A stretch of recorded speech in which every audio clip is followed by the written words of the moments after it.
نہیں، گھر میں بالکل ٹاٹ جس سے صاف صاف نظر آ رہا ہے، آواز سیدھے جا رہی ہے، اس کے اندر وہ دودھ میں پانی ملانے کو کہہ رہی ہے۔ اس نے کہا نہیں۔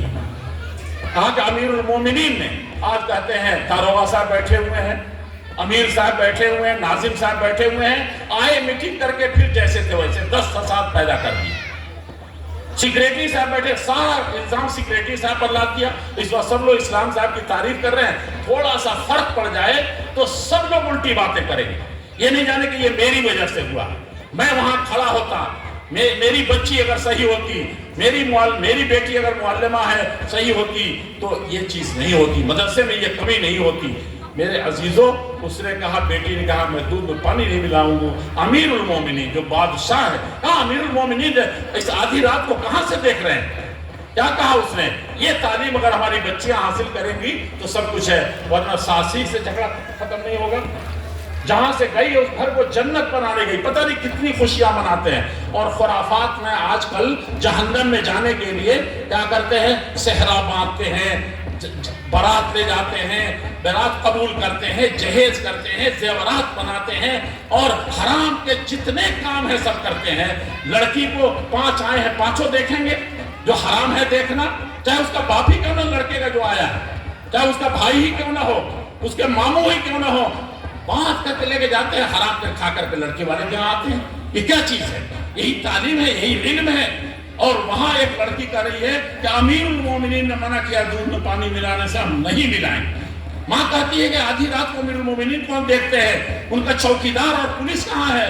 بیٹی کہتی ہے امیر المومنین تو نہیں ہے، لیکن امیر المومنین کا رب دیکھ رہا ہے۔ سمجھا آپ نے؟ میں عائشہ صدیقہ کے حوالے سے صرف ایک لفظ میں کہنا چاہتا ہوں۔ عائشہ صدیقہ کیا آپ لوگوں نے نام رکھا ہے؟ کہتے عائشہ صدیقہ سنیں، ان بیٹیوں کو ہماری بات بعد میں بھی بتائیے گا، معلمات کو بھی بتائیے گا۔ کہتے عائشہ صدیقہ رضی اللہ کون ہے؟ رات میں میری لڑکی جو رو رہی تھی 5-6 سال کی، تو میں نے وہی کہا کہ تم جانتی ہو عائشہ کون ہے؟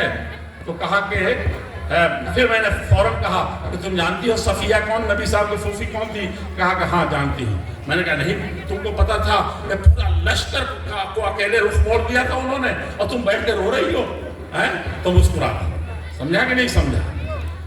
یہ کہنے کا حضرت عائشہ کون تھی؟ سارے صحابہ کا علم ایک طرف آدھا، اور آدھا علم صرف ان کے پاس تھا، لیکن تقوی اور ایمان کا کیا حال تھا؟ وہ دنیا کی ام المومنین، دنیا کے سارے مسلمانوں کی ماں تھی۔ ایک عزت تو ایسے ہی ہو گیا، سب پیر کے نیچے ہو گئے۔ دوسری عزت سب سے زیادہ علم والی تھی، اور تیسری جو سب سے بڑی چیز تھی کہ سب سے اولین و آخرین سب کے سردار کی بیوی تھی، اور سرداروں میں بھی جن کے باپ سارے مومنون کے سردار تھے، ویسی نسبتیں کسی کے پاس نہیں تھی حضرت عائشہ صدیقہ رضی اللہ عنہ۔ لیکن آپ کو پتا ہے کہ کبھی بھی نبی کی زندگی میں، آپ کہیں گے نبی کی زندگی میں کمی تھی تو 2 مہینہ چولہا نہیں جلتا تھا۔ سب سے بڑی عالمہ ہے، عائشہ کے نام پر مدرسہ قائم ہو رہا ہے رضی اللہ عنہ، اور نیت میں کیا ہے کہ وہ ماسٹر بن جائے گی، ڈاکٹر بن کے کمائے گی۔ ڈاکٹر بننے سے پہلے وہ اگر دلوں کا علاج کر لے گئی، اپنے شوہر کو ایماندار بنا لے گئی، اپنے ساس کی خدمت کر کے جنت حاصل کر لے گئی، ایک ماں کو چھوڑ کے آئی، ایک ماں والی ہو گئی، تو سمجھ لو کہ مولانا اسلام صاحب کا، اکمل صاحب کا، اور یہ دور دور سے لوگ جو بھاگ کر کے آئے ہیں ان کی امیدیں برائیں، ورنہ کوئی فائدہ نہیں۔ کہتے عائشہ سے 2 مہینہ جن کے گھر میں چولہا نہ جلتا ہو، ایک گٹھلی کھجور کی، ایک کھجور پر جو بسر کرتی ہو، آپ تصور کر سکتے ہیں میرے بھائیوں ان کا کیا حال تھا۔ لیکن جب سب سے بڑا مقام ان کو ملا، اور حضرت امیر معاویہ ایسے پیسہ دینار دیتے تھے، اور سور دینار آتا تھا کتنا؟ کبھی 6000، کبھی 12000 دینار، کروڑوں روپیہ کہہ سکتے ہیں، ارب روپیہ کہہ سکتے ہیں، سال میں ان کے پاس آتا تھا، اربوں۔ اور سرو کیا آتا تھا؟ 6 کروڑ آیا، اور 6 کروڑ سرو آیا، اور بیٹھ جاتی تھی ادھر کسی کو پڑھانے کے لیے، امرا بنت عبد الرحمن ایک یتیم بچی کو، اور 50 عورتیں ادھر صحابہ بیٹھے ہوئے پردے کے آڑ میں پوچھ رہے ہیں، فتویٰ دینا ہے ان کو، پڑھانا ہے ان کو، سارے دنیا کو، افریقہ والوں کو پڑھانا ہے، اور وہ بیٹھے ہوئے ہیں پوچھنے کے لیے۔ آپ کو پتہ نہیں ہے ادھر شعر و ادب، شعرائے عرب حیران ہیں کہ قرآن کے اس لفظ کا کیا معنی ہو سکتا ہے اور ادب میں یہ کیا چیز ہے. وہ 4 شعر ایک ساتھ پڑھ دیتی ہیں.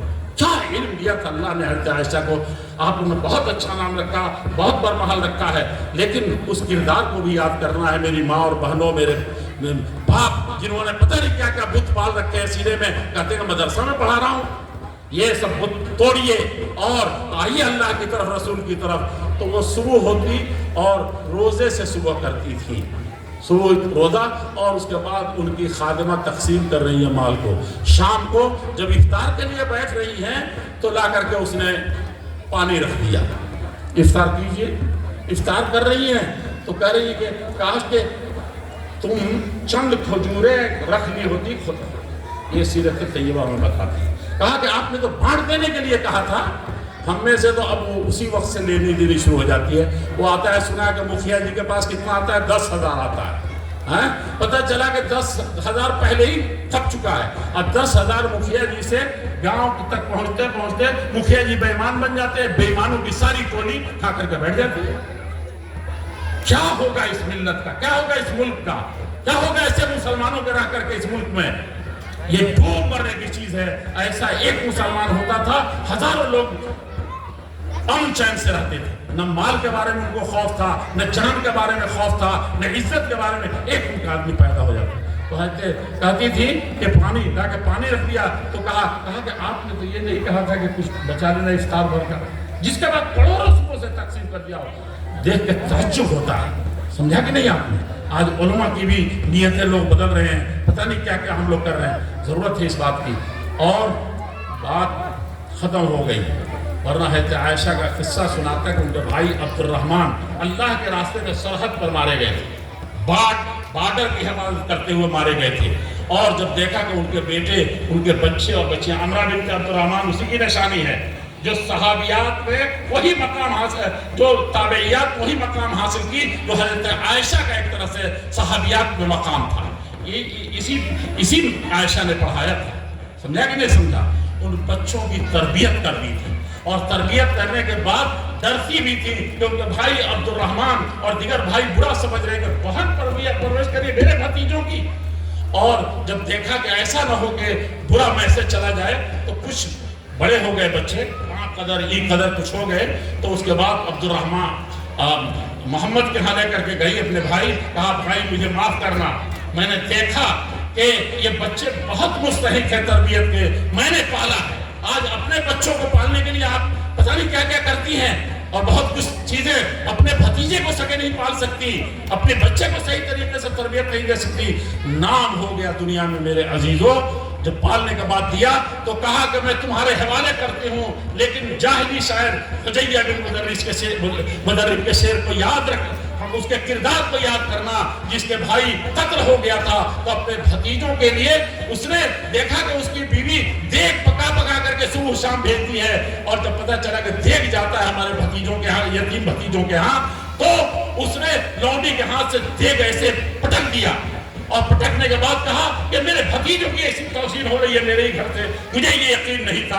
اور اس نے شام کو جب اس کے اونٹوں کا بکریوں کا ریوڑ آیا تو کہا کہ نہیں, یہ لے آ کر کے سارے بھتیجوں کے حوالے کر دو. خود کلاش ہو گیا تھا. تو حضرت عائشہ نے کہا کہ حجیہ کے کردار کو یاد کرنا بیٹے, تب یتیم بھتیجوں کی تم یہ کرنا. آج کیا ہو رہا ہے, وہ بھائی کا اس لڑکی, پڑھی لکھی لڑکی کے پاس آنے کے, گھر میں آنے کے بعد, شادی ہونے کے بعد وہ گھر ہی بڑھ جا رہا, خاندان ٹوٹ جا رہا. میرے عزیزوں, میں آپ سے اس لیے کر رہا ہوں دل درد کی بات کہ اگر آپ ساری دنیا کے پڑھی لکھی عورتیں ڈی ایم ہو جائیں, ڈی ایس پی ہو جائیں, ڈاکٹر ہو جائیں, انجینئر ہو جائیں, وزیر اعظم ہو جائیں, اگر ان کے کردار میں کہیں فرق پڑتا ہے انسانیت کی خاطر, اپنے اور غیروں کے خاطر, تو ہو سکتا ہے اللہ تعالیٰ ان کو معاف کرے کہ اس جوہر سے, ایمان کے جوہر سے, علم سے وہ غافل ہیں. لیکن آپ سے اگر ہوتا ہے تو پھر سمجھیے کہ پھر وہ زمین پر خیر کی امید نہیں ہوگی. اللہ جل شانہ اس ادارے کو سدا بحال رکھے. میں بہت شکر گزار ہوں کہ مولانا انعام مدنی صاحب, ہمارے نائب امیر صوبہ نے, اور مولانا رضوان صاحب نے, اور ڈاکٹر ابراہیم صاحب نے اس قدر ہمت افزائی کی تھی. اس وقت مجھے یقین نہیں تھا کہ یہ دن خالی ہوگا, لیکن میں نے کہا کہ ہر حال میں آؤں گا.